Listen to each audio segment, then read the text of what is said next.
మీకు అందరికీ కోరుకునేది ఒకటే, తెలంగాణ రాష్ట్రానికి ఎప్పటికైనా గులాబీ జెండానే కేసీఆర్ గారే శ్రీరామ రక్ష అనేటువంటి విషయాన్ని మీరు గుర్తుపెట్టుకోవాల్సినటువంటి అవసరం ఉందని చెప్పి నేను ఈ సందర్భంగా తెలియజేస్తూ ఉన్నాను.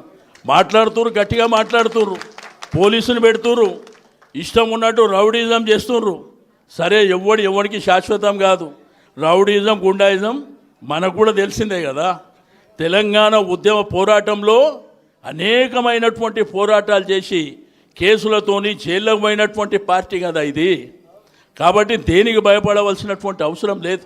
రాజకీయాలలో ఒడిదుడుకులు ఉంటాయి, కానీ తప్పకుండా ఒకసారి ప్రజలు ఆలోచించి దొంగ మాటలు చెప్తున్నారు కదా, వీళ్ళకు అవకాశం ఇస్తామని చెప్పి వాళ్లకు నిజమేందో బట్టబయలు అయిపోయింది.